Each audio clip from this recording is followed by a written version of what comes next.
昨日布置的课业为何迟迟不交？我和定远侯世子赵晨宇是京中有名的欢喜冤家。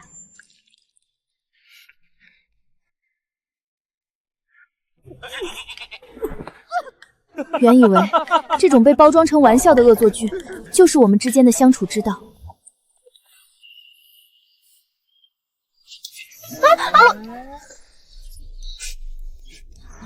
沈清婉，你也太容易上当了吧？还真以为我会服你呢。直到那日，我才明白，原来不可一世的赵小侯爷其实也懂得什么叫温柔体贴，只不过那份温柔从来不属于我。我看透了这场以喜欢为名的长期欺凌，索性央求父亲招赘了故交之子顾景安，亲事就定在1个月后。现在开始秀，还不算太晚。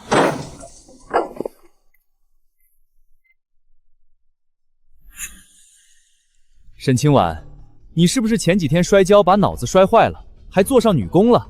就你那3天打鱼2天晒鱼的性子，能秀出个什么玩意儿？可别浪费沈家的针线了。几年前他生产，我答应送他荷包，可他烧了我的花样册子，花样全毁了，荷包自然也绣不成了。楚楚，你看，就他可别提了。3年前说要送我个荷包，到现在一根线都没见着。表哥别这么说，沈姑娘肯学总是好的，只是这针脚确实粗糙了些，恐怕连表哥府上的粗使丫鬟都不如呢。听见没？妇德、妇言、妇容、妇功，你样样不行，还贵女典范呢，简直让人笑掉大牙。这番倒打一耙的轻贱话，我听过无数次。放在从前，我一定会毫不客气地同他大吵一架。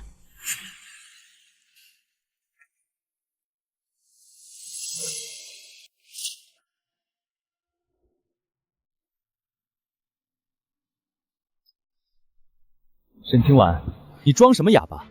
就这歪七扭八的针脚也配叫鸳鸯？我劝你还是别白费力气了。女工一世也是需要天赋的，你这种粗笨的性子，学一辈子也是白费。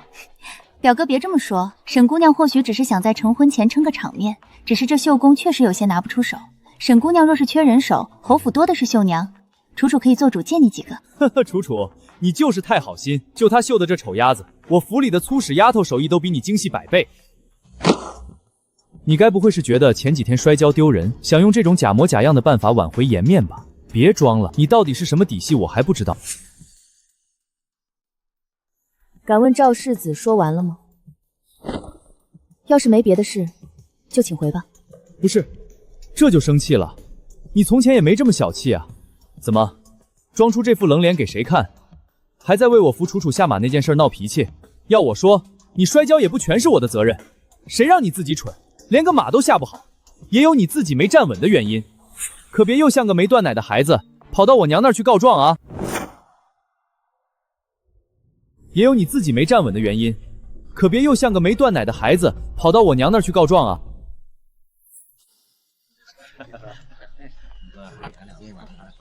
赵兄，这句诗对得精妙，在下自愧不如。快看，沈姑娘的马车到了！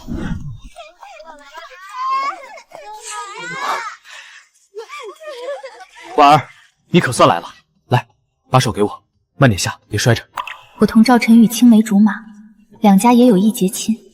看着他伸出的手，我想着他总算到了会体贴人的年纪，心中不禁生出几分羞涩。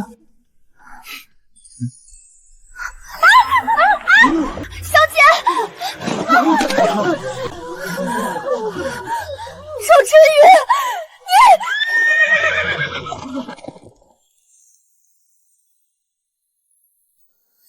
女子就该像楚楚表妹一样善解人意，哪像你，动不动就去我娘那儿告状。我没有。哈哈哈，你说话嗓音怎么这么粗？和楚楚比起来，简直像个男人。沈清婉，东石孝嫔听说过没有？就是你现在这副滑稽样子。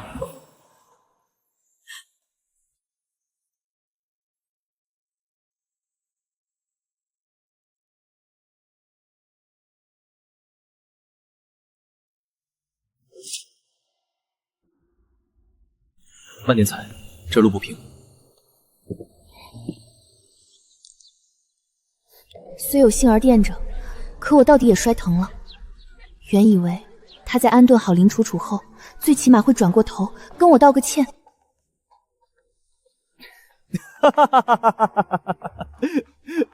沈清婉，你也太容易上当了吧！瞧你那蠢样，我还真以为你长进多少，没想到手一伸你就敢接，还真以为我会服你呢。表哥，沈姑娘这副模样倒是有趣的紧。这沈家小姐平日里高高在上，今儿算是当众出尽了洋相。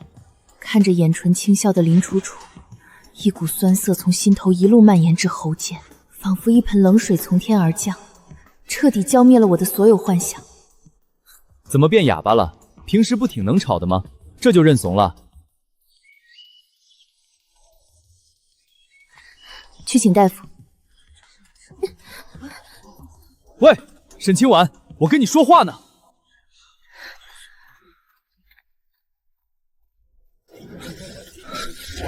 赵兄，沈姑娘到底是个姑娘家，你此举实在不妥，还是快去向沈姑娘道个歉吧。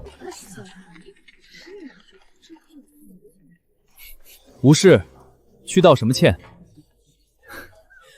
我们从小就是这样，不打紧的。他也就发个几天脾气，到时还不是会巴巴的跑回来？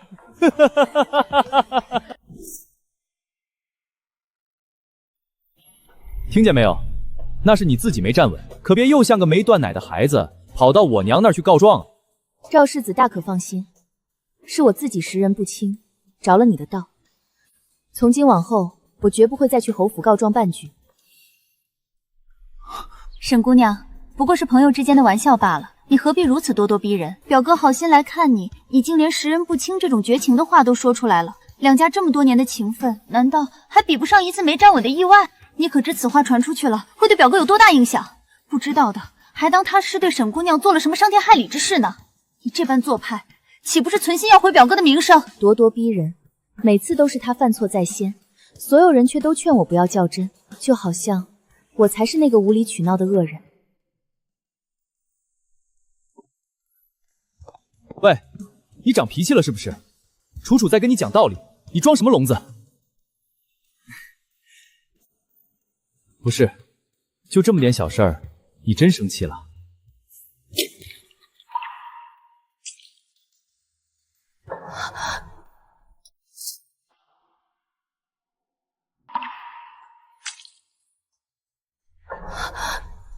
哎呀，怎么这么笨手笨脚的，拿根针都拿不稳。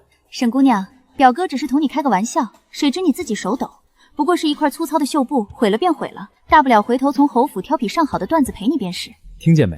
楚楚都替你求情了。行行行，算我推的，我给你道歉总行了吧？多大点事儿，你还在这板着张脸。不过你是没见着自己那天摔跤的样子，整个人趴在地上，真是滑稽透顶。行了，气也生了，歉也道了，这事儿就算翻篇了。赶紧把你这破布收起来，别跟我这儿拿装。赵世子，你的道歉我接受了，你现在能走了吗？沈清婉，你别给脸不要脸！表哥息怒，沈姑娘许是真生你的气了，你再好好哄哄便是，何必发这么大火？我哄她？我凭什么哄她？她自己没站稳摔了，现在倒好，连本世子的面子都敢拂。沈清婉，你当真不知我今日是来干什么的？我屈尊降贵来这儿看你，你还要摆谱到什么时候？这盖头脏成这样，怕是得重新绣了。婉儿，明日就是赵家那小子的19岁生辰，这赴宴的贺礼你可有主意了？往年他生辰，我都会提前好长时间准备，亲手制的毛笔，开过光的平安符，换来的却只有他的嘲笑。尽送些随手就能买到的便宜东西，你这小家子气，到底什么时候能改改？平日里名家字画和玉石古玩我也没少送你，只不过生辰贺礼总该以心意为重，送那些人人都有的东西有什么意思？母亲，就选这块上好的和田白玉镇直吧，这可是宫中难得一见的稀罕物。往年你不是说送这些死物显得生分吗？人人都有的物件，才配得上赵世子这等贵客。好。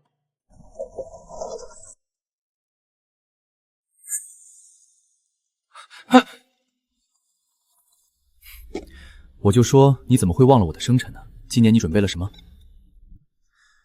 楚楚表妹可是亲手做了靴子送给我。表哥过誉了，不过是楚楚的一点心意，不值一提。这么小的盒子，里面装的该不会是你昨天绣的那个丑玩意儿吧？那么丑，我可不想要。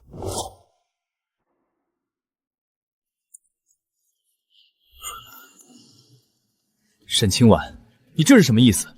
怎么，世子看不上？你往年送的不是？你拿这种死物敷衍我？这玉石虽贵重，但表哥往日最看重的是沈姑娘亲手做的心意。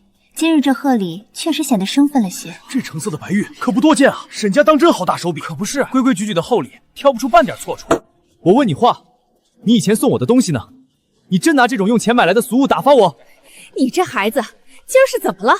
一早上起就心不在焉的，站在这风口上垫着脚尖往街头张望。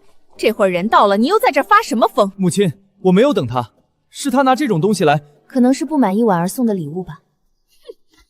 哟，这上好的和田白玉镇纸，就是宫中都难得一见。你这眼皮子浅的混账东西，人家沈家花了多大的心思备下这等厚礼，你还有什么不满意的？母亲，他以前明明说送这种东西没有心意，他这是在故意拿巧。世子慎言，世子金尊玉贵。从前是婉儿不懂规矩，拿些不入流的手工粗活脏了世子的眼。如今这玉石花了大价钱，人人见了都夸一句体面，这才是世子该受的礼。沈清婉，谁要这种人人都有的体面？你到底在闹什么？闭嘴！今日这么多贵客看着，你还要胡闹到什么时候？婉儿莫理他，他就是个没长大的泼皮。走，随伯母进府，伯母特意给你留了上座。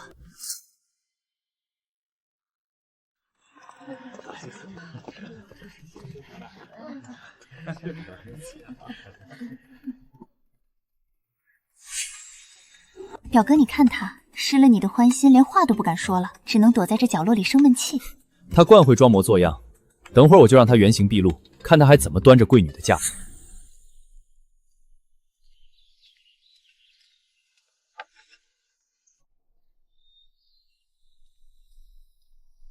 沈大小姐，一个人坐在这儿发什么呆啊？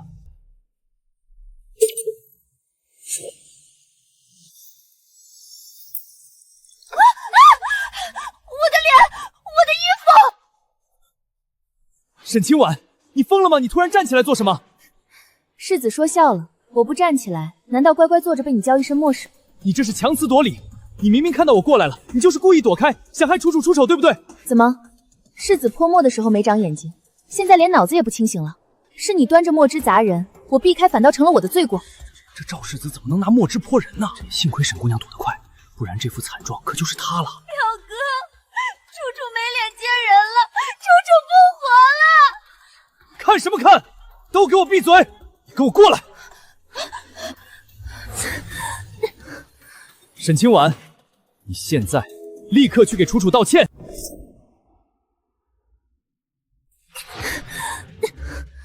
沈清婉，你现在立刻去给楚楚道歉！道歉？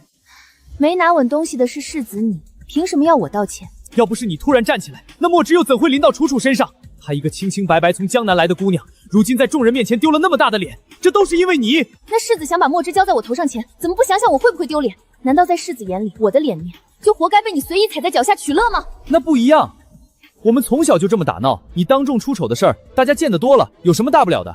你今日非要这么较真，分明就是还在因为我那天没扶你下马的事生气。你到底要闹脾气闹到什么时候？当年我落水，你救了我，我便一直用这救命之恩来替你找借口，告诉自己你只是顽劣，心地不坏，所以我忍了你一次又一次的羞辱。可直到今天我才看清，你为了顾全他的体面，就可以把过错全推给我。原来你不是不懂分寸，你只是不在乎我的分寸。你胡说什么？我没有。赵晨宇，若是同你相熟，就意味着要被你肆无忌惮的捉弄和欺负的话，那我希望从今往后，你都能将我当作陌生人看待。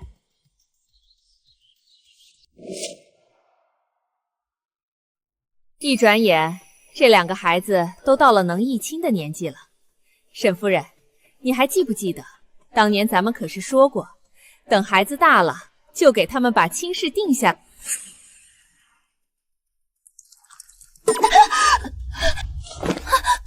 我不是故意的，沈姑娘，我真不是有心的，你为何要推我？婉儿，毛手毛脚的，连个茶都倒不好，还不快向沈小姐道歉！夫人息怒，都是楚楚的错，楚楚这就给沈姑娘赔不是。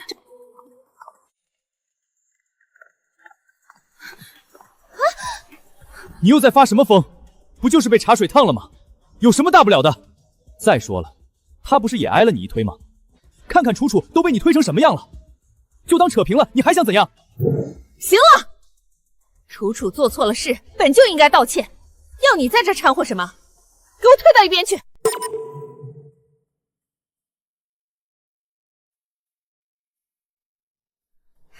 沈夫人，雨儿这孩子平日虽顽劣了些，可本性是不坏的。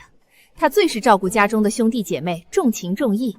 日后若是成了亲，有我看着，也定是个顾家。母亲，您说这些做什么？母亲，您跟他们说这些做什么？雨儿，你放肆！娶妻娶贤，您睁大眼睛看看他，哪有半分贤良淑德的样子？沈清婉她性子懒散骄纵，遇到点芝麻绿豆大的事就跑来告状，惯是个得理不饶人的。表哥，你快别说了，都是楚楚笨手笨脚，惹了沈小姐厌弃。你听听，楚楚为你着想，你呢？从小到大都喜欢和我作对，我因为他挨了多少打，想让我娶她为妻，绝不可能。赵晨宇，你简直欺人太甚，真当我沈家没人了吗？雨儿，你是不是疯了？快给你沈伯母赔罪！我凭什么赔罪？我说的哪一句不是实话？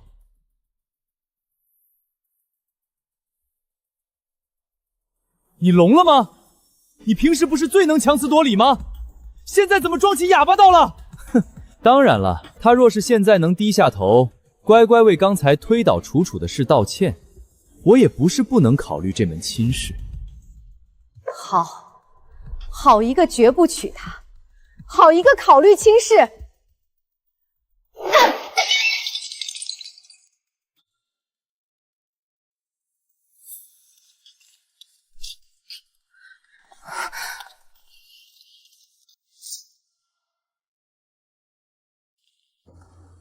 赵晨宇，你平日里捉弄沈清婉也就罢了，前几日在侯府宴席上，你怎么连沈夫人也敢顶撞？是啊，沈夫人可是当场摔了茶胆离席的，半点脸面都没留。她若是真恼了你，你们两家的亲事可怎么办？哼，亲事，放心吧，沈夫人最疼沈清婉，只要沈清婉咬死了非我不嫁，沈夫人又能如何？她还能拗得过自己的亲生女儿不成？可是听说沈清婉这几日连门都不出，怕是铁了心在生你的气。他那是在拿桥，从小到大哪次不是发几天脾气，最后还不是巴巴的跑回来找我？哼，这女人就是不能太惯着，就得晾着她，让她知道分寸。这么多年，我对他的容忍退让，在他眼里，竟然成了可以随意拿捏我的把柄。可沈夫人那边毕竟不好交代啊，有什么不好交代的？3日后就是放榜之日，我定然榜上有名，到时候我带着功名去沈家提亲，沈夫人不仅不会说什么，还要欢天喜地把女儿嫁过来。他们沈家没有儿子，日后还不是得仰仗我？我真是庆幸父亲亏为我定下了顾家的婚事，哪怕是家道中落的顾景安，也强过这等无耻之徒100倍。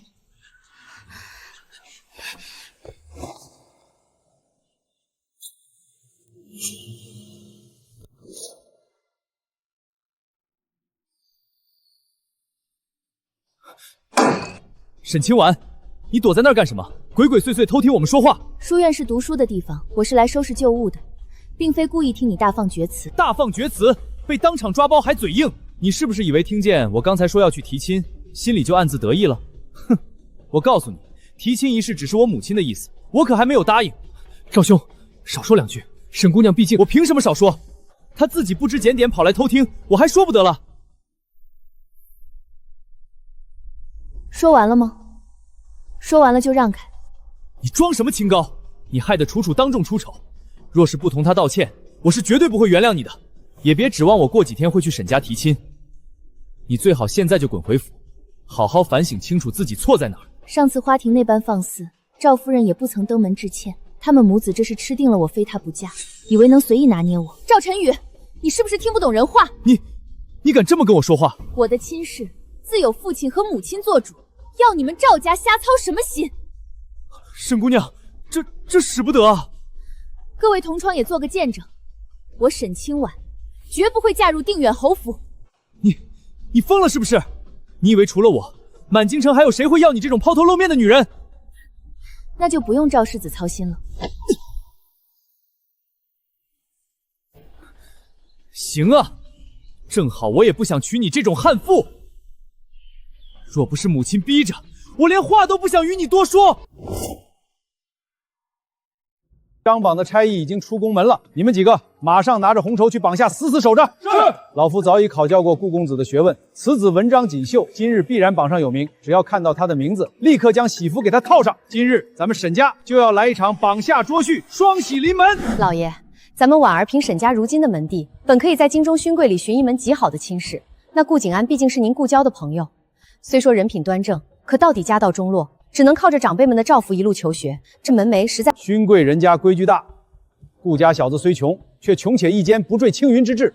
这等底色，比那些高门纨绔强出100倍。母亲，父亲说的对，女儿绝不嫁入京中勋贵之家。婉儿，你莫不是还在和定远侯府置气？置气？女儿是彻底清醒了。这10几年来，赵家母子是如何理所当然的拿捏我们沈家的，你也看在眼里。他们吃定了我们顾和体面，吃定了我非赵陈叔不嫁，才敢肆无忌惮地践踏我的底线。这等吃人的高门规矩与算计，女儿早就厌倦了。我绝不去任何世家做个受人评判、任人揉捏的附庸。父亲，女儿央求你不要把我嫁出去，女儿要招婿。与其把一辈子交到别人手里受辱，不如把主动权死死握在自己手里。好，不愧是我沈家的女儿，那赵家欺人太甚，真当我沈府无人。爹今日就遂了你的愿，招顾景安入赘。父亲果断答应了我的请求，这才有了我和顾景安的婚约，而我的思绪也不由得飘回了那日决定婚事前的初见。景安，你学问扎实，人品端正，只要你点头答应入赘，这门亲事咱们今日便拍板定下。沈公厚爱，景安铭记于心，但这门亲事今日绝不能定。怎么？你觉得入赘我沈家委屈了你新科十子的颜面，还是说你对我家婉儿有何不满？沈公误会，沈小姐品貌出众，是景安高攀，正因如此，晚辈更不能在此时趁人之危。他竟敢拒绝父亲，在如此巨大的诱惑面前，他居然没有立刻应下。趁人之危，你这话是什么意思？世事无常，晚辈怕误了小姐的终身。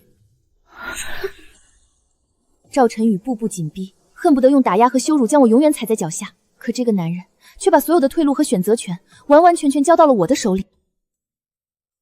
顾景安胸有丘壑，气度不凡，未来绝非池中之物。他这样的人，真的会甘心一辈子做沈家的赘婿吗？我绝不会再把命运交到任何男人手上。若是顾景安反悔，等生完孩子后就同他和离。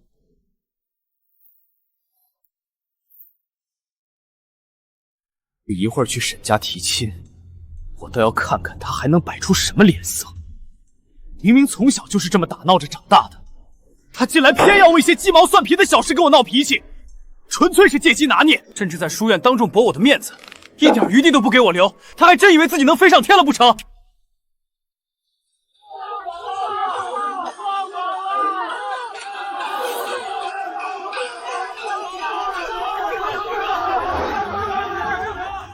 母亲快看，那几个人全是沈府的家丁，还是沈父跟前贴身伺候的。我就说他沈清婉是死鸭子嘴硬，嘴上说着不嫁，背地里还不是派人眼巴巴的来打探我的名次，好找台阶下。恭喜世子，贺喜世子，您中了2甲17名。母亲，2甲17名，快，我们现在就去沈家提亲，我要当面看看他那副想嫁又不得不低头的表现。站住！你中了2甲，堂堂侯府世子，怎能巴巴的上赶着去提亲？平白跌了侯府的颜面。备车，我要去大相国寺还愿，再沐7天。7天？母亲，那提亲之事？哼，提亲之事推迟，你一放榜就去求娶，日后过门，你岂不是要被那丫头拿捏死死的？要你们赵家瞎操什么心？母亲说的对，那日在书院，他竟敢当着同窗的面折辱我，是该好好晾他几天，让他悬着心等，让他认清自己的本分，叫他知道什么叫做夫为妻耕。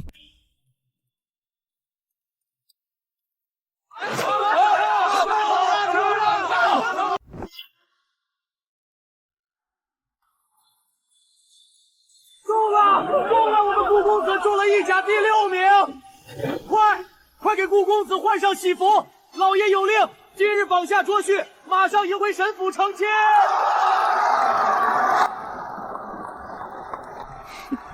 原来是那个从江淮来的穷酸书生，意甲第6又如何？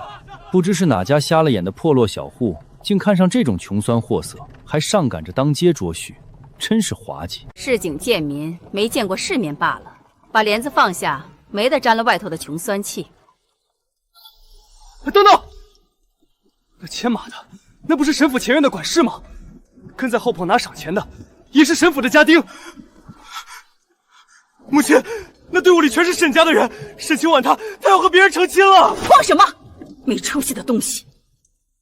顾景安那等低贱的门第，沈家是疯了才会将嫡女下嫁给他。可是他们连主爷都备好了，那阵仗绝不是作假。母亲，我们现在不去提亲，万一婉儿她真的……愚蠢！你是被那黄毛丫头下蛊了吗？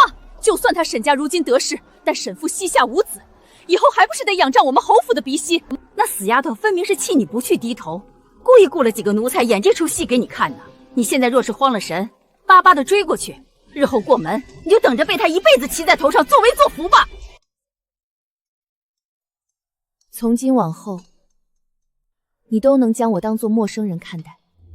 他最近看我的眼神，分明已经没有半点情分。不会的，他从小就跟在我身后，他离不开我的。母亲说的对，他一定是在吓唬我，一定是在等我去哄他。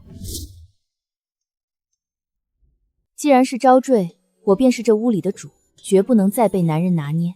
话本子里写的明白，入赘的书生定会诚惶诚恐，主动提出睡在榻上。顾公子，今日你也累了，那边的软榻已经铺好。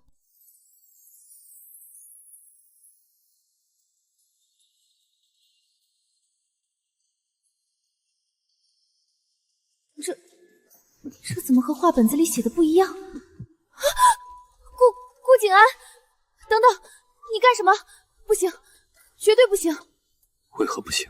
我们才刚认识，这太快了。这招赘本来就是权宜之计，你不用当真，你先退后。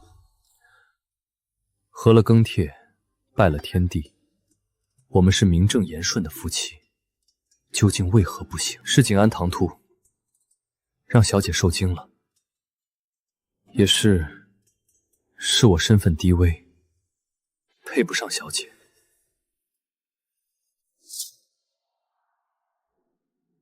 我沈家若是只看重门第，父亲又怎会亲自将你招进门？那便是景安言语笨薄，惹了小姐厌弃。也对，我不过是个仰仗沈家鼻息的穷酸书生，能得一处遮风挡雨之所以是大恩。这红鸾喜床本就不该是我睡的，景安这就去外间守着，绝不脏了小姐的眼。站住！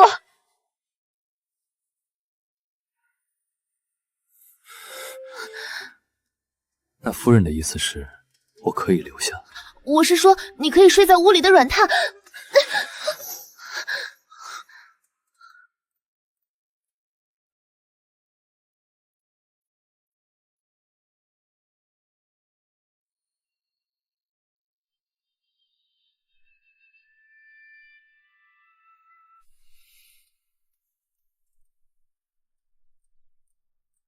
话本子里的清规戒矩留给别人去守吧，我才不要持械。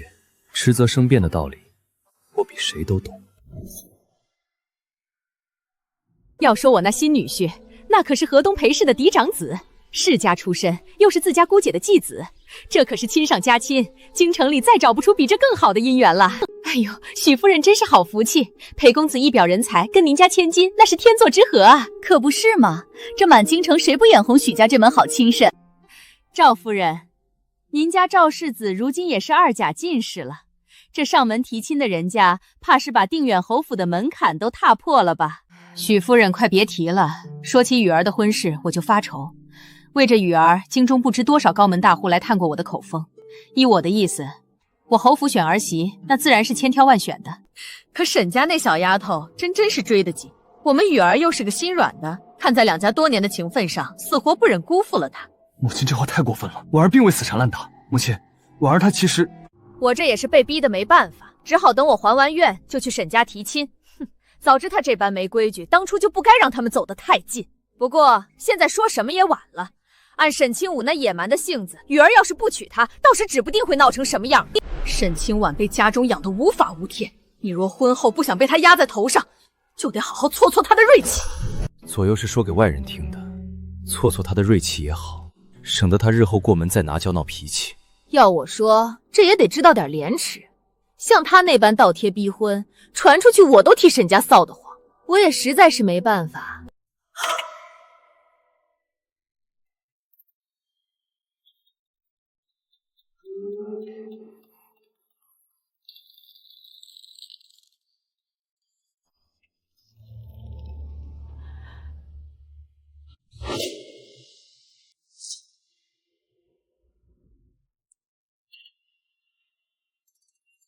怎么都不说话了？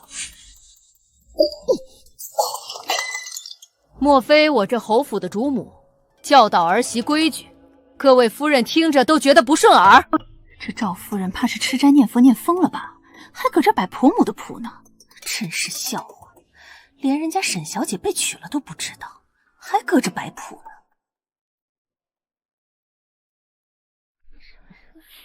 不对劲，他们在笑什么？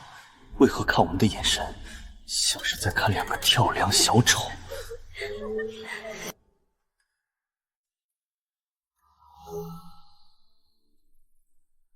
许夫人，各位夫人是不是有什么话瞒着我们母子？能有什么事儿瞒着咱们？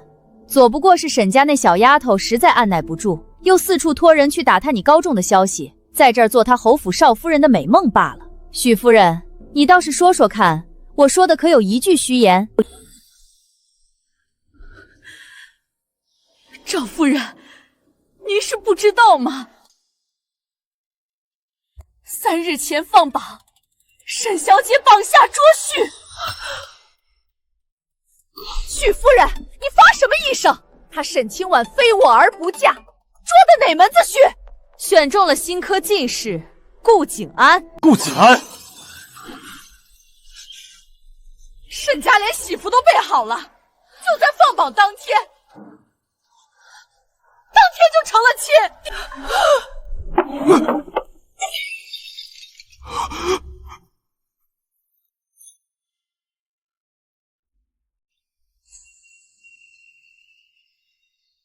不下了，不下了，眼看又要输，我要吃点心。好，周姨夫人，招赘真好，既不用离开爹娘，也不用侍奉公婆，还能在自己家里作威作福。拦住他！快去叫护员！不好了，小姐，赵世子提着剑，非要往里闯，奴婢们实在拦不住。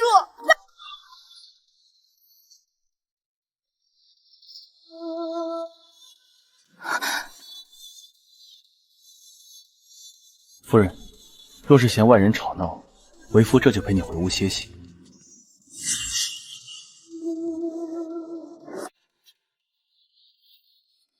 沈清婉，你这身妇人装扮是怎么回事？你竟真的同别人拜了堂？你怎么能这么对我？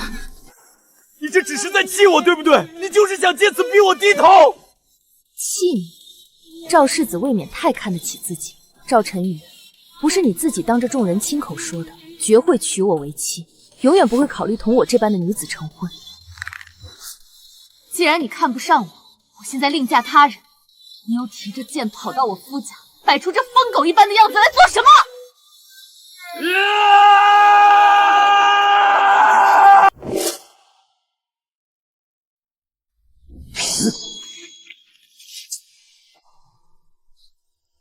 儿，明明知道我说的是气话，你明明知道，就是因为我没扶你下马，因为我弄脏了你的荷包，你就是想借此逼我低头，想看我疯是不是？报复你，赵世子，你也配让我搭上自己的清白和终身？好，婉儿，你赢了。只要你现在立刻同他和离，把他给我赶出沈府，我可以当这桩荒唐事根本没发生过。明日我就照旧让我母亲上门提亲，八抬大轿娶你进侯府，你还闹什么？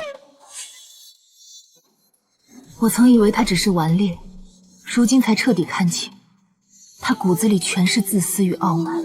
赵晨宇，我不是你，我绝不会拿自己的终身大事来开这种幼稚的玩笑。你看清楚，我与景安是合过庚帖、拜过天地、敬过祖宗的结发夫妻，这是满京城都知道的铁证。你不能！你以为你轻飘飘一句和离就能抹杀这一切？你把我沈清衍当成什么可以随意丢弃的物件，又把我们沈家当成什么任由你定远侯府拿捏的软柿子？带着你的使者滚出沈府！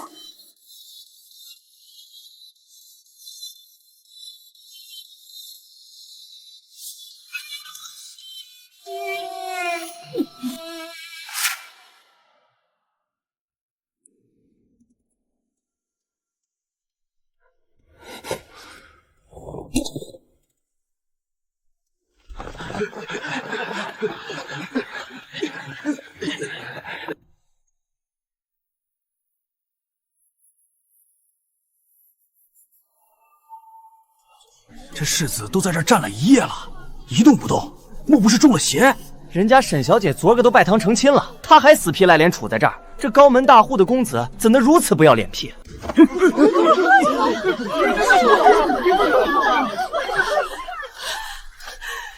儿，天下女子千千万，那沈清婉算个什么东西？你为何就非她不可呢？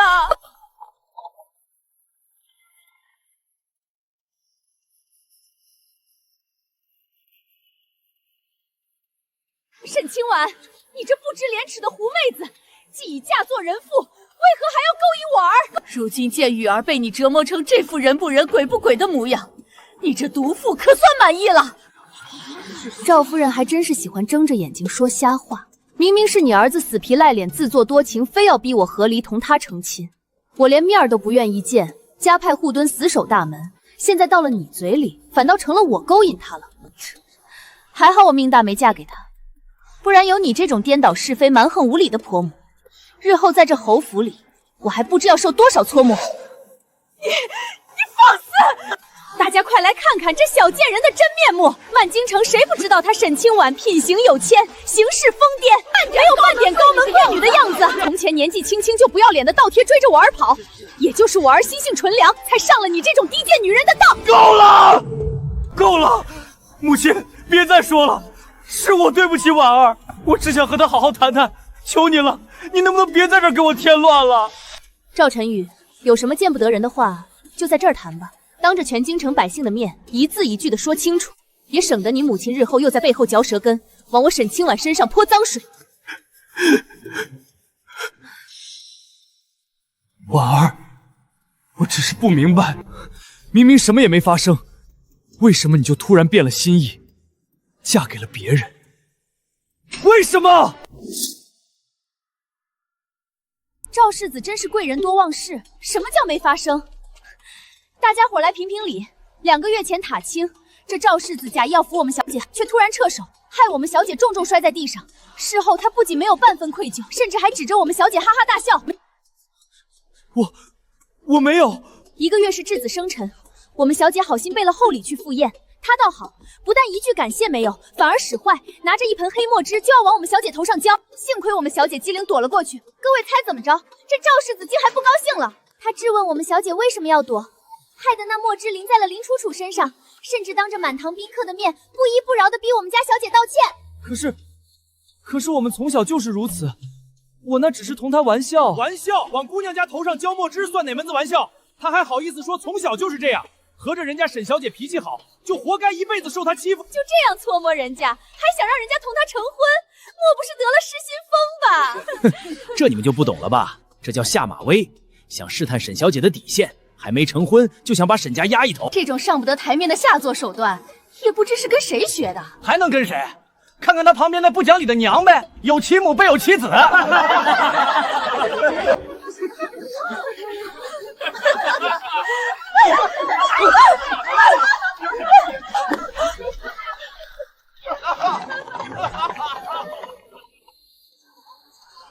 不是这样的，不是这样的，我没有想逼他，我只是……赵晨宇，你口口声声说喜欢我，却从未有一刻考虑过我的感受。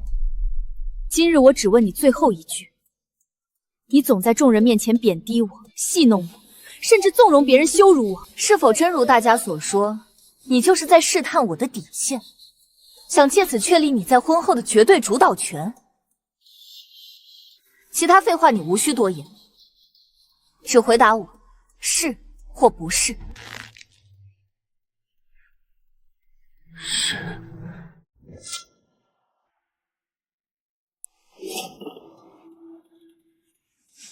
赵世子，你要谈我也谈了。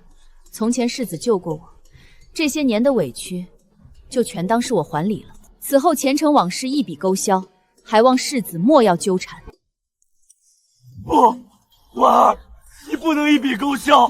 我救过你的命，你发过誓要报答我的。你不能嫁给别人，你欠我一条命，你这辈子都欠我的。赵世子还真是死性不改，事到如今还不想开口解释吗？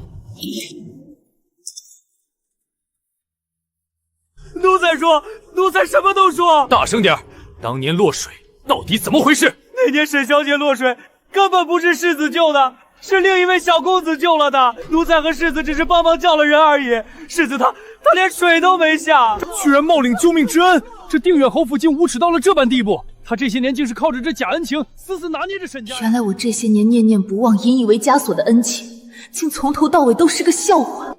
闭嘴！你这背主求荣的狗奴才，我杀了你！继续说。而且，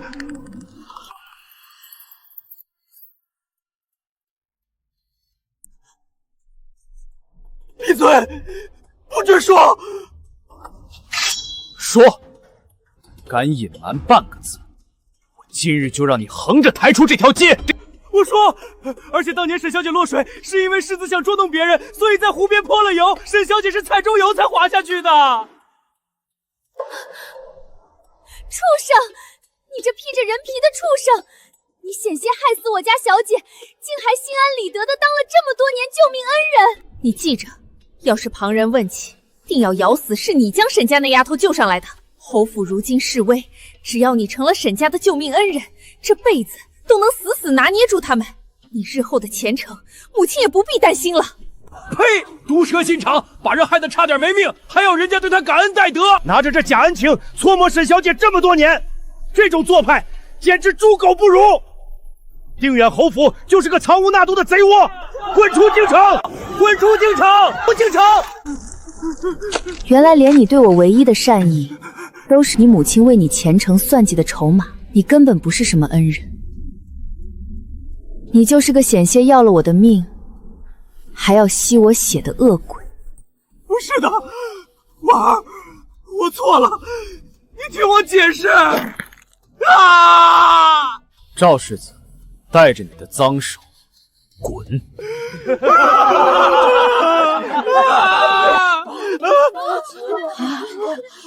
他落荒而逃的背影，就像一条丧家之犬。他终于知道，我与他此生再无可能了。今日这出戏算是唱完了，这定远侯府彻底烂透了。走吧，去吧，善恶到头终有报。我就说，一个能抛下性命救人的人，后来怎会变得那般不堪？原来是许多事情从一开始就错了。夫人，外面风大，回府吧。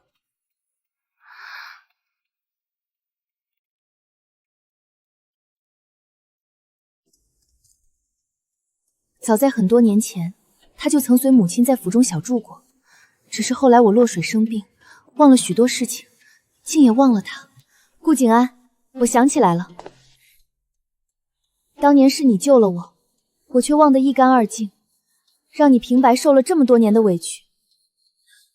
夫人不必挂怀，我今日站出来，只是不想看夫人再被那等烂人欺辱。你如今是新科进士，前途无量，怎么说你也是我的救命恩人，这赘婿的身份实在太委屈你了。你若是觉得入赘委屈，想和离了，只管开口，我定会亲自向父亲说明，绝不阻拦你。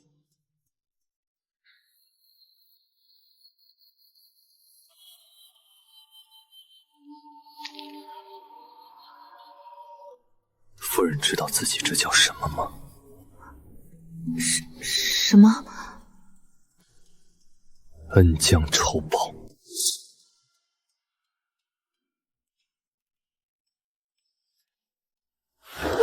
你生什么气？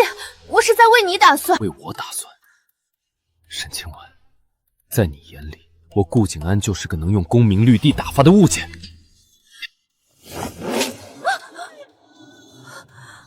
你以为我千里迢迢进京，甚至心甘情愿做个无权无势的赘婿，就是为了来听你这句和离的？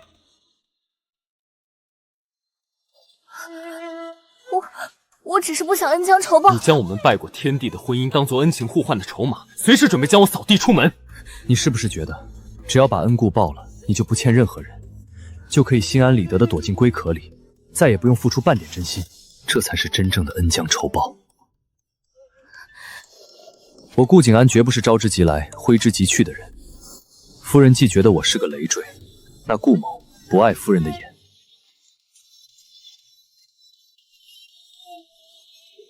他没有在算计得失，只是在气我将他随手推开。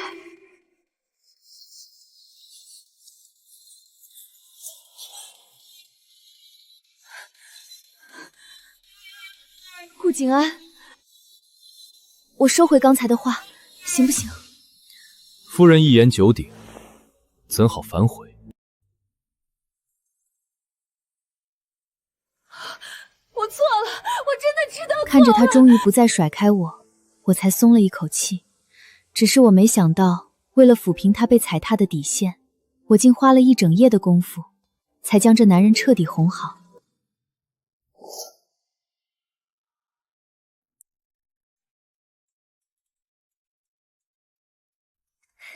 小姐，大快人心，真是大快人心啊！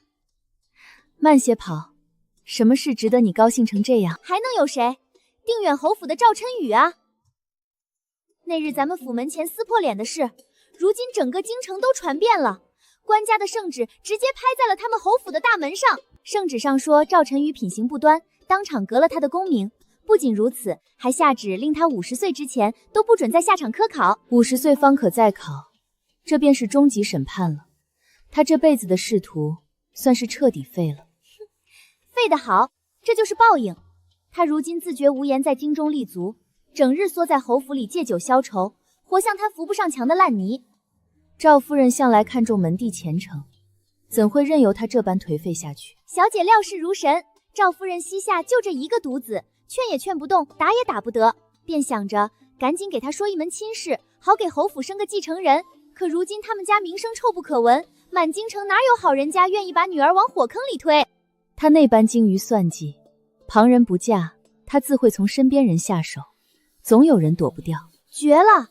赵夫人走投无路，果然把主意打到了自己侄女身上，硬是按着头逼着赵晨宇和那个林楚楚成了婚。那个处处以柔弱示人的林楚楚，如今被迫接盘一个废人，果真是一出彻头彻尾的闹剧。这母子俩的行事作风，到死都只会把旁人当成利益工具。最好笑的是，成婚那日，赵晨宇连喜堂都没去，面都不露一个。那林楚楚穿着嫁衣，满脸的不甘心，也不知他日后能不能如了赵夫人的意，生出个好继承人来。你倒是关心他们。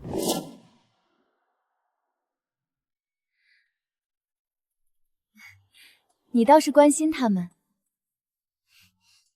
小姐，这叫什么话？奴婢关心那起子烂人做什么？奴婢这是记仇。那日踏青，他赵晨宇假惺惺骗小姐下马，害得小姐险些跌在碎石子上。若不是奴婢拼死垫在下头，伤的就是小姐了。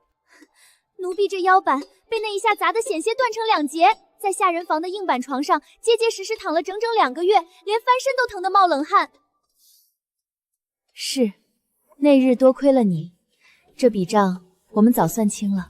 算清了也抹不平奴婢受的罪，所以奴婢现在呀，只要一听见定远侯府倒了雪梅，听见他赵晨宇沦为满京城的笑柄，奴婢这心里头简直比3伏天喝了冰镇酸梅汤还要舒坦。这就叫老天有眼，恶有恶报。过去的事便过去了，你成日往外头跑，专捡这些污杂糟的市井闲话听，也不怕染了一身脂粉气回来。小姐这就错怪奴婢了，这差事可不是奴婢自己揽的，是姑爷亲自下的令。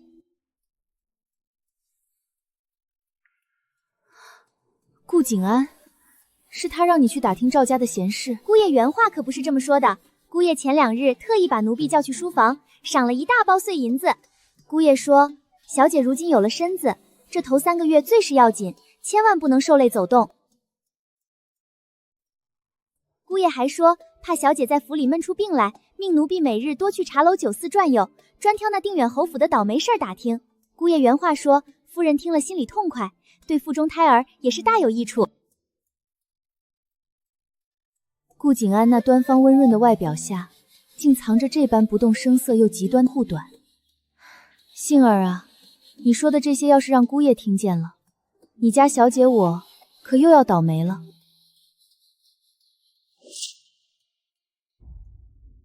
顾景安近来有些奇怪，说不上是哪里不对，只是总觉得他看我的眼神里多了些说不清道不明的东西。起初我以为是孕中多思，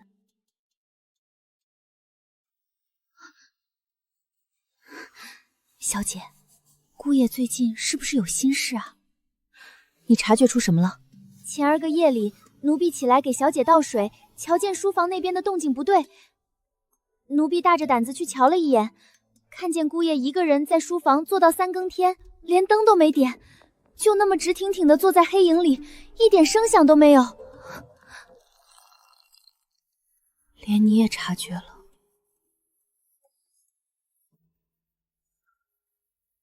杏儿，你仔细想想，自从成婚以来，姑爷待我如何？那自然是没得挑，满京城打着灯笼都找不出第2个这般体贴的夫君。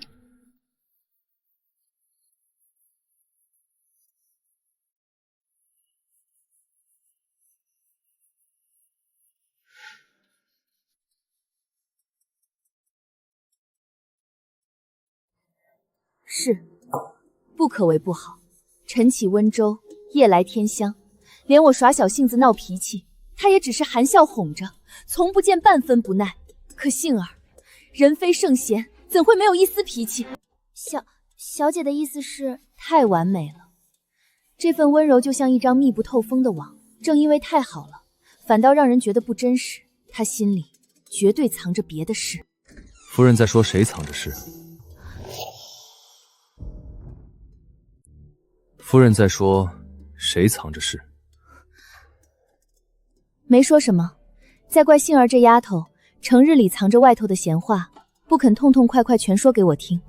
小姐，姑爷，奴婢先下去了。杏花楼的桂花糕，昨日听你说想吃。昨日我不过是看着窗外随口提了一句，连我自己都早就抛诸脑后了，他竟把这等小事死死记在心上。你如今大小也是个朝廷命官，日日穿着这身皮往那市井的杏花楼跑，也不怕同僚看见了笑话你。笑话什么？替夫人跑腿又不是什么丢人的事，旁人要笑便笑，只要夫人吃得开心，别人说什么与我何干？这情话若是放在平时，定能甜到心坎里，可今日他这副坦然的笑意却显得无比勉强，仿佛一张严丝合缝的面具。顾景安，你没什么事要同我说吗？夫人指的是什么事？你说呢？比如昨夜3更天，你不睡觉，一个人坐在连灯都没点的书房里，到底在发什么愁？昨夜大理寺的卷宗有些多，我看晚了些，怕吵醒你，便没回房。能有什么事？夫人想多了。他笑得天衣无缝，可这道掩藏在极度完美之下的裂痕，却让我的心彻底沉了下去。几天前顾静安那句完美借口背后的那一丝犹豫，就像一根看不见的刺，死死扎在我的心底。我本不想去深究，可没想到真相来的竟比我预想的还要快。不好了，不好了，小姐！规矩都学到狗肚子里去了，大呼小叫的，到底出了什么天塌下来的事儿？小姐，府外来了个人，来分便按规矩通传，难不成还要我亲自去迎？不是找咱们沈府的，那人说是专门来找姑爷的，找顾景安的。朝中同僚还是新科世子，打发去外院书房就是了。你跑来内院做什么？不是同僚，是个什么？把舌头捋直了说话。是个姑娘。什么人？说是从江淮来的，姓柳。江淮，那是顾景安进京感受前生活了整整20年的地方。江淮来的顾娇，既然是客，让管家看作奉茶便。不止他一个人，他身边还带着个孩子。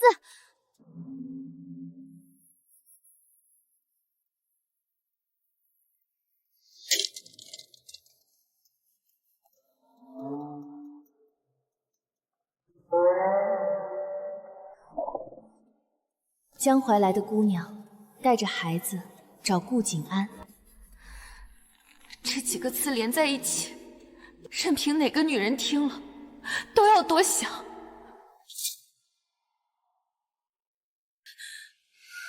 小姐，你没事吧？小姐，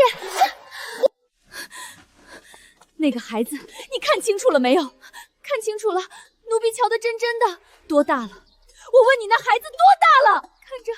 看着约莫3、4岁的模样，3、4岁。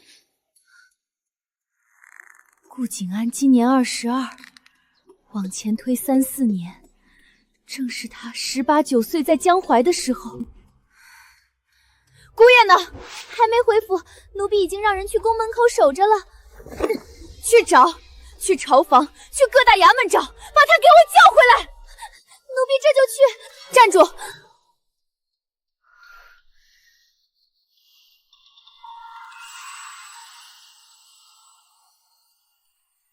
收起你这副天塌了的哭丧脸，我沈家还没有将客堵在府门外的规矩。小姐的意思是？开正门，将人请到花厅上最好的茶，好生招待着，等我过去。奴婢遵命。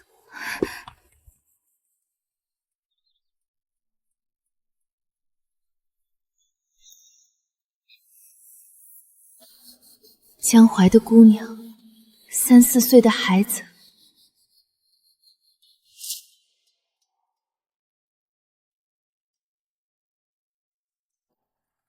小姐，您要是心里难受，咱们就不去了。奴婢这就带人去把那对母子打出去。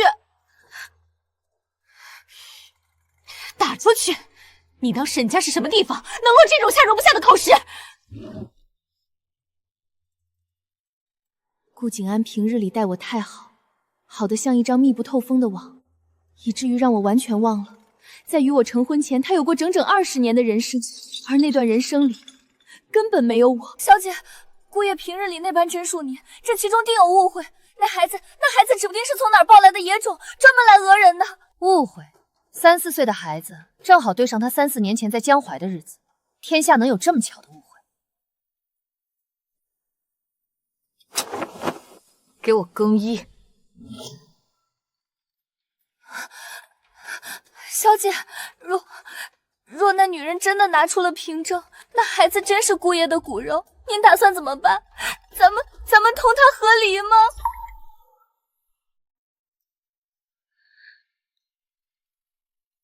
和离吗？可我的肚子里已经有了他的骨肉。小姐，你还怀着身孕呢，难不成真要为了孩子将外头的野女人接进府里，以后大家装作不知道，同住一个屋檐下吗？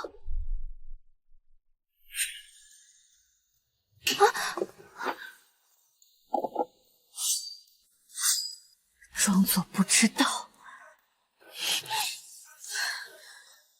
我沈清婉这辈子还没学会忍气吞声这4个字。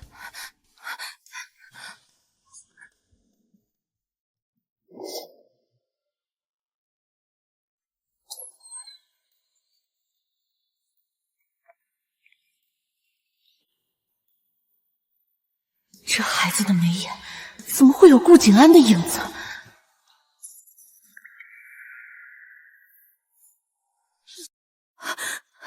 民女柳河云见过夫人。夫人没叫起，你就老实跪着，头抬起来。你说是来找我夫君的？是，我沈家的门槛儿可不是什么人都能随便跨进来的。顾景安乃当朝新科进士，你找他凭什么？民女是江淮人士，与顾公子是旧识。旧识？京中谁人不知？我夫君在江淮苦宿数载，清贫自守，身边从无女眷。什么样的旧识，值得你一个未出阁的姑娘，带着个3、4岁的孩子，连名节都不要了，千里迢迢找上门来，青天白日的赶上沈府来攀要新科状元郎，我看你是活腻了。来人，把他插出去！夫人不要误会，民女与顾公子并无私情，绝无私情。无私情？那你倒是说说，你带个来路不明的孩子，进我沈府认什么亲？只是这孩子确实与顾公子有些渊源。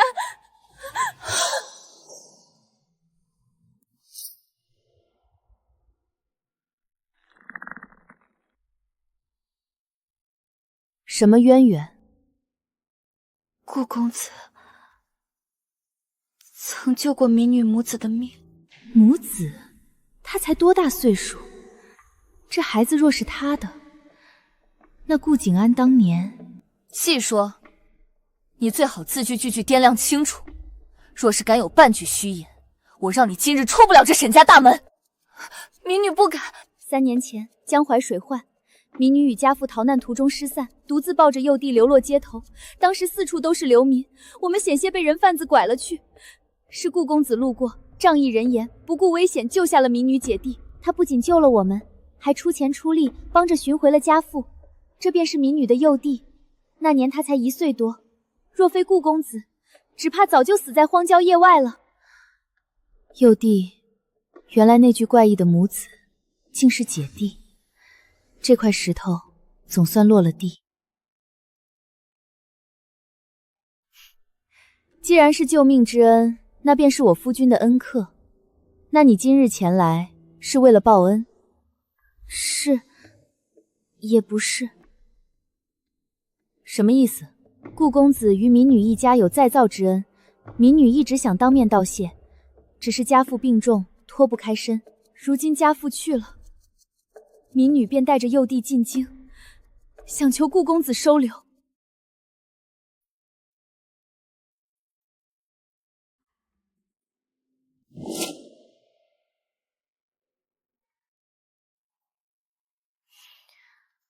收留？哼！你当这是善团还是客栈？你一个孤身女子，带着年幼的弟弟，放着江淮的本家不投寇，偏要进京来投奔我夫君。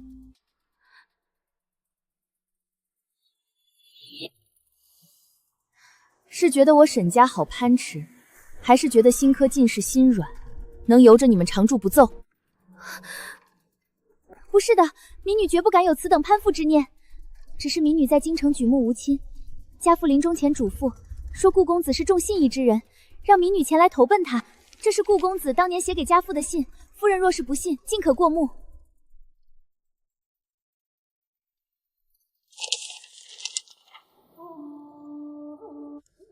字迹清俊，措辞温和，这的确是顾景安的笔弊。落款是2年前，他进京赶社前，的确与这家人有过往来。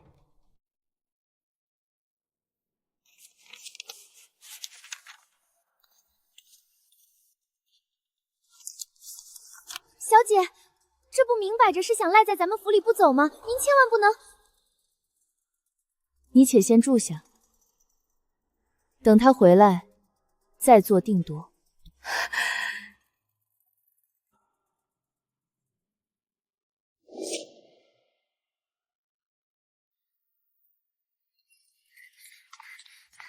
姑爷什么反应？回小姐，姑爷一见着那位柳姑娘，整个人都愣了好一会儿，他还问了几句江淮那边的话，态度很是热络，这才打发奴婢来请小姐过去。江淮旧时。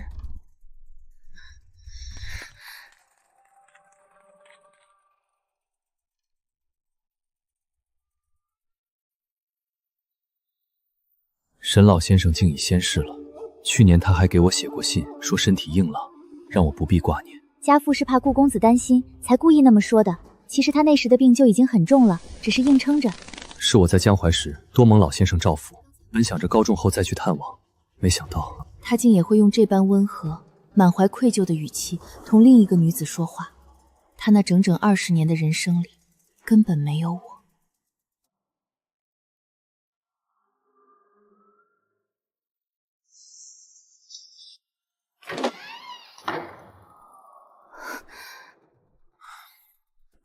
夫人，我来介绍，这位是……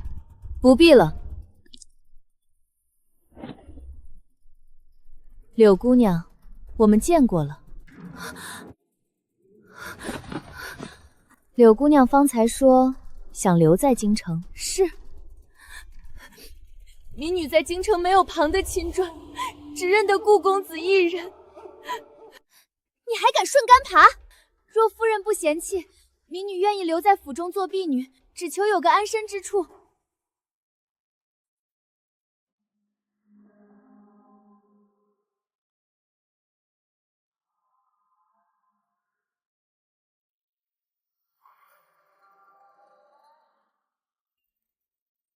难以置信，他竟然在犹豫。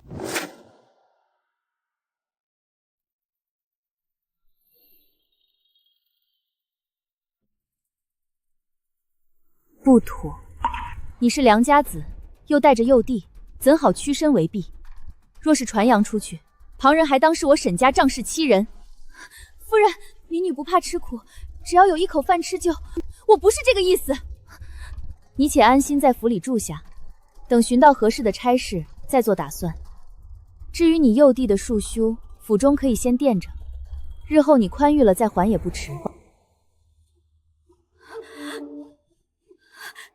民女多谢夫人恩典。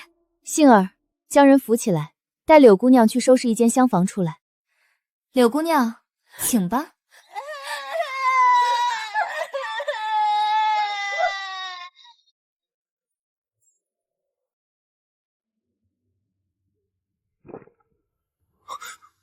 夫人，我与柳姑娘……我知道。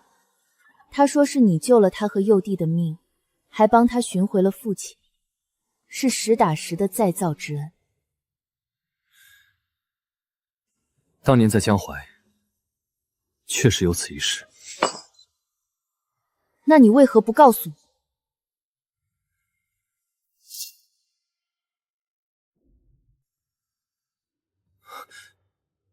因为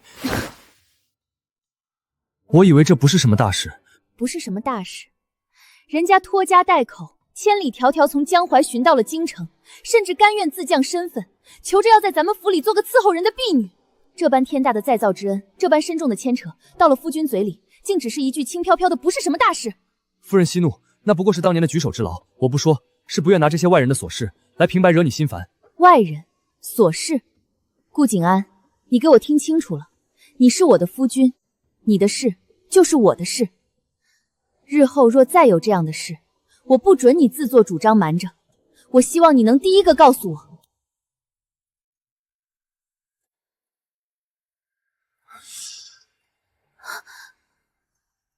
夫人教训的事，是我思虑不周，险些生了嫌隙，让夫人担心了。谁担心你了？你少往自己脸上贴金。我只是怕你惹的这笔烂账被人找上门来，我还跟个傻子一样蒙在鼓里，丢了我沈家的脸面。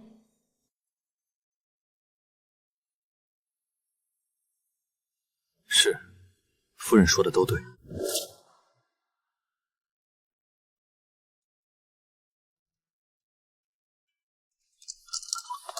好了，小姐，柳姑娘的幼弟不见了。什么叫不见了？柳姑娘一早起来，发现弟弟不在屋里，厢房、院子里全找遍了也没有。现下她急得在院子里直磕头呢。派人去找，把前后院所有的门都给我落锁。池塘闪杀枯井，给我翻个底朝天！是。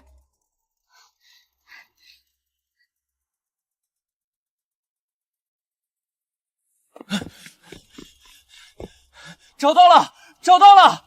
回禀主君夫人，在后花园的假山缝隙里找着了。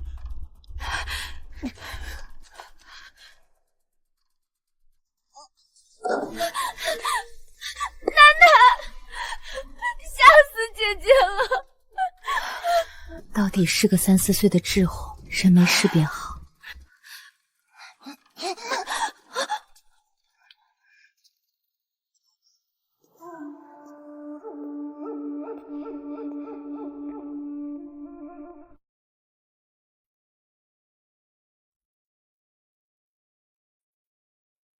爹爹，我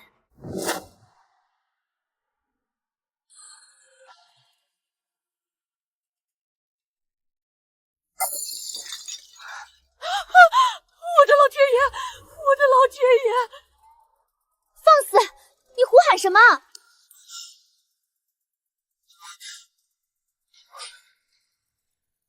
你说什么？谁让你这么叫的？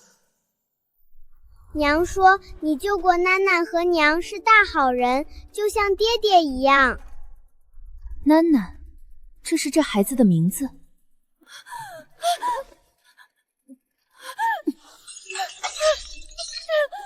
人恕罪，顾公子恕罪，是小民嘴笨，没有教好孩子，让他胡说八道，民女万死。夫人，你听我解释，我与他……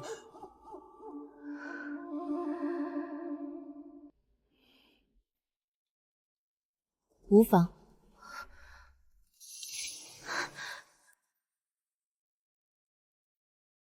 抬起头来。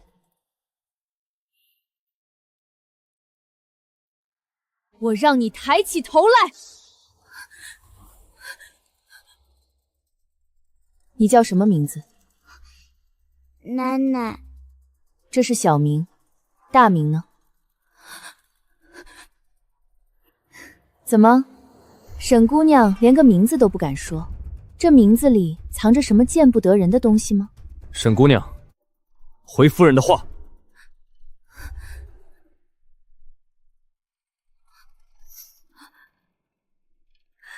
姓柳，名念安。念安，念着顾景安。你这不知廉耻的念安，念着谁？借着报恩的幌子，把那下作的心思都刻到孩子名字里了。你当咱们沈家的人都是瞎子吗？这不就是上赶着来做外室的作配吗？真不要脸！没有，民女绝无此等龌龊心思。顾公子明鉴，民女是真的冤枉啊！收起你这副行星作态的样子。我问你，这个名字到底是谁取的？是家父取的。荒谬！当年我离开江淮时，这孩子分明还没有大名。老先生一生读圣贤书，最讲规矩，怎会无缘无故给幼子取这种极易招人闲话的名字？因为家父说，顾公子的再造之恩比天大。家父说要让这孩子生生世世记住顾公子的恩情，哪怕结草衔王也要报答，这才取了念安二字，绝无半分羞毒之意啊！3年前，他救了一对落难的姐弟，后来老父亲给幼儿取名念安，老父亲去世，姐弟俩千里迢迢进京，只为投奔顾景安。而这个叫囡囡孩子，一见面就抱着他的腿叫爹爹，桩桩件件，严丝合缝。柳河云对顾景安，真的只是感激吗？柳姑娘，借一步说话。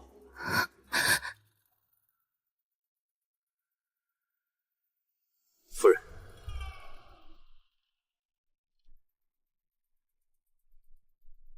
跟上。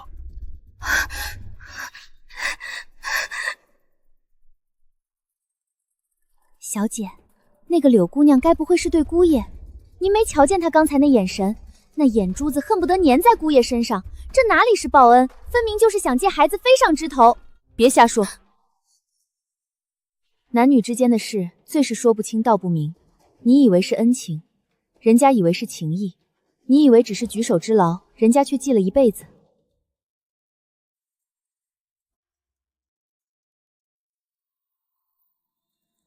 夫人，我与柳姑娘说清楚了。说什么了？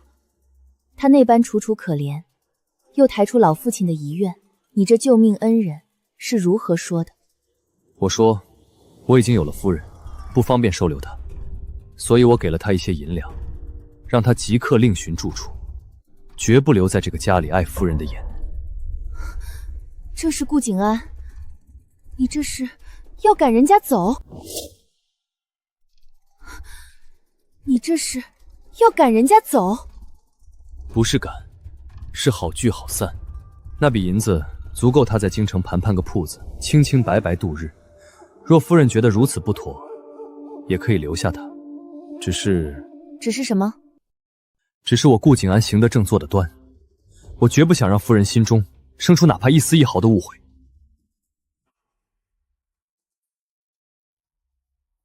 一个出身低微、带着幼弟的孤女，就算真存了攀附的心思，也翻不出什么风浪。若是强行把人赶走，反倒显得我这当家主母心虚，容不下人。把银子收回来，让他留下吧。夫人，你今日将他赶走，外人看了只会觉得我沈清婉善妒容不得人。再说了，他父亲临终前让他来寻你，你若真将他扫地出门，岂不是辜负了故人托付，落人口实？可是夫人，他那明晃晃的心思，那点心思，我压得住。让他留在府中做些粗使杂事，按月发月钱。等日后找到合适的人家，我亲自出面帮他张罗婚事。你信我，我不会因为区区一个柳河云，就跟你闹得家宅不宁。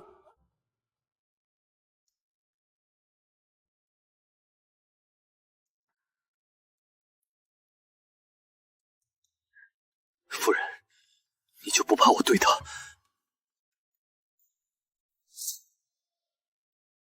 夫人，你就不怕我对他？你会吗？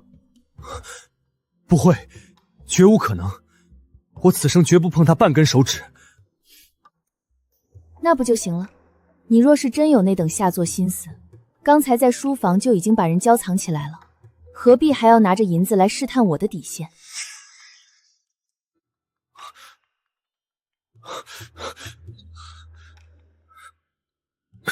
沈清婉，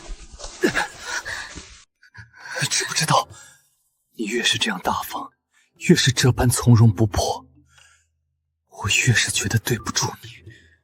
你如此云淡风轻，是不是根本就没把我放在心上？对不住我什么？对不住你，对不住你的信任。我宁愿你像别的女子那样同我大闹一场，而不是这般理智的替我安排好退路。顾景安，我沈清婉从不在无用之人上浪费心思。我既然选择了你，就信你。但你给我听好，你若是敢对不起我，我绝不委曲求全，大不了和离就是了。不许说和离，这辈子都不许。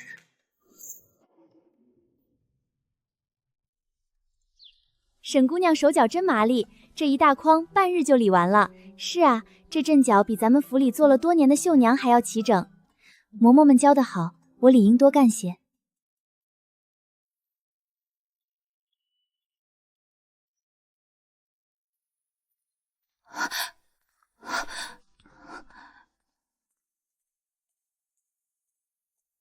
有些心事说出来就成了笑话，藏在心里好歹还是属于自己的。小姐，您怎么还有心思在这儿绣花？那个沈姑娘她又偷看姑爷了。她看她的，你急什么？奴婢能不急吗？您是没看见他刚才那副样子，他躲在那柱子后头，眼珠子都恨不得飞到姑爷身上去，连活都不干了。他若敢上前去拦，你再来抱我。小姐，难道非要等他凑到姑爷跟前您才管吗？他这几日成天在府里晃悠，做出一副勤快本分的模样，引得底下人全在夸他，背地里却死盯着姑爷不放。这不明摆着是仗着您的宽容，在这装可怜博同情吗？依奴婢看，就该立刻把他打发出去。他在针线房做活，不偷不抢，安分守己。可是他那双眼睛就没从姑爷身上移过，他分明就是贼。杏儿，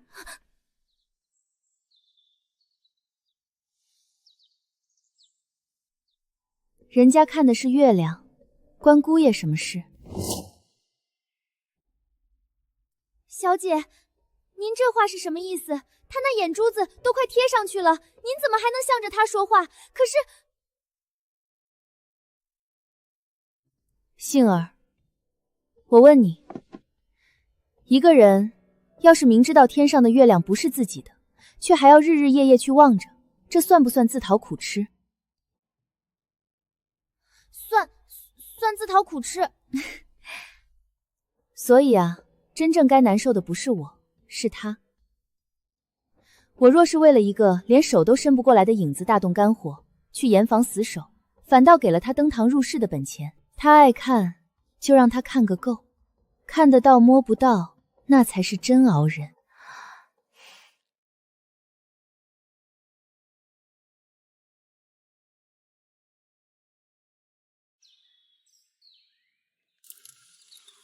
哈哈哈哈哈！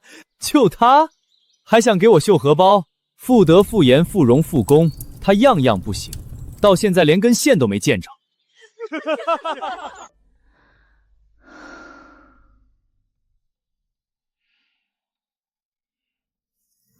欠赵晨宇的那个，终究是还不了了；欠顾景安的，还有一辈子可以慢慢还。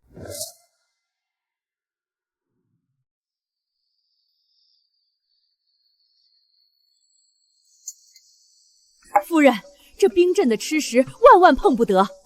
嬷嬷，外头日头毒，我就尝一口，压压燥气。一口也不行。夫人如今是双身子，本就虚弱，若是吃多了这凉物，回头肚子疼，老奴就是有10个脑袋也不够姑爷砍的。就一勺，我保证就吃1小勺。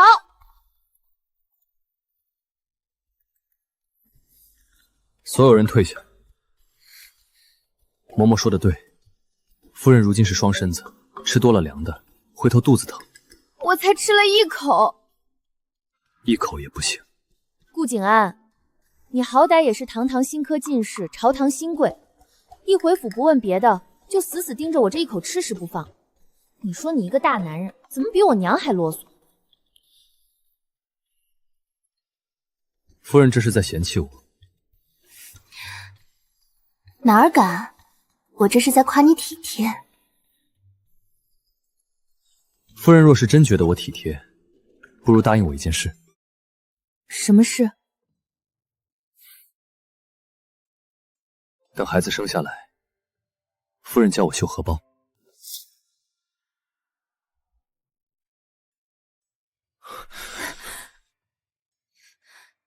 你学绣荷包做什么？你堂堂一个新科进士，朝廷命官，扬言要学女红，你是要存心拿我寻开心，还是觉得我先前的绣工太差，变着法儿来寒碜我？我想给夫人绣一个。就你那3天打鱼2天晒网的性子，能绣出个什么玩意儿？可别浪费沈家的针线了。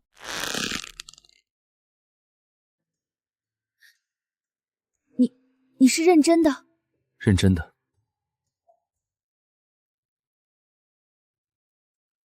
夫人为我绣了嫁衣，那一针一线我都看在眼里，我总该回些什么。可那是嫁衣，那是女子出嫁的本分，怎么能拿来相提并论？你若是被人知道拿起了绣花针，同僚会如何参你？京中贵女会如何笑你？这根本不一样。有什么不一样？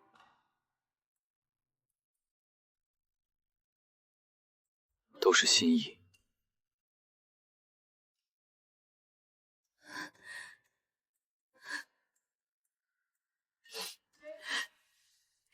顾景安，你别这样，你可别对我太好，太好，我怕以后还不起。不用还，夫人好好的，就是还了。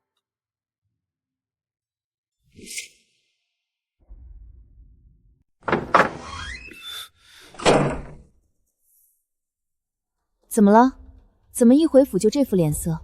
是朝堂上有人给你使绊子了？赵晨宇的事，你今日听说了吗？听杏儿提了一嘴，官家革了他的功名，这是他咎由自取，你好端端提他做什么？他今日来找过我了。他来找你做什么？他那种行事疯癫的人，是不是又对你出言不逊了？还是走投无路想对你动手？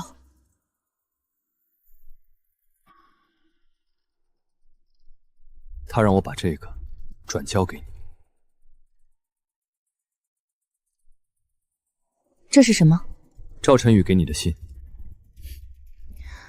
你既然替他把信带回来，那这信里的内容你看了吗？没有，信口封得死死的。这是给你的东西，我绝对不会越界偷看半个字。那你想看吗？你大可以拆开看看，看看那个从前满嘴贬低我、只想着拿捏我的人，如今跌进泥潭里了，到底还能对我写出什么花言巧语？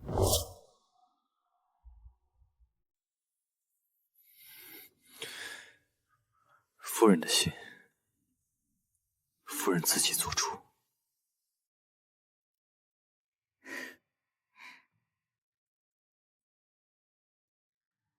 那就不看了。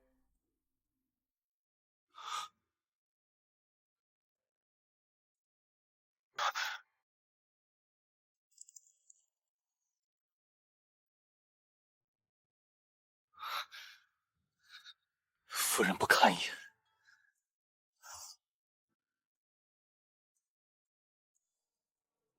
有什么好看的？看他如何痛哭流涕，还是他如何巧言令色的替自己辩驳？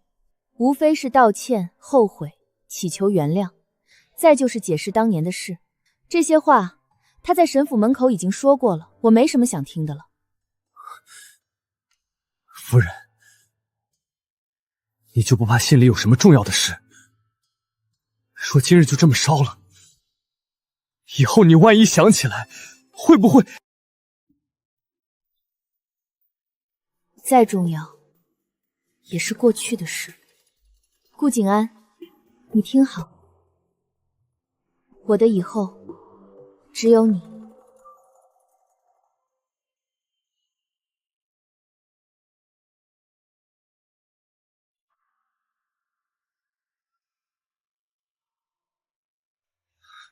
沈清婉，我这辈子定不负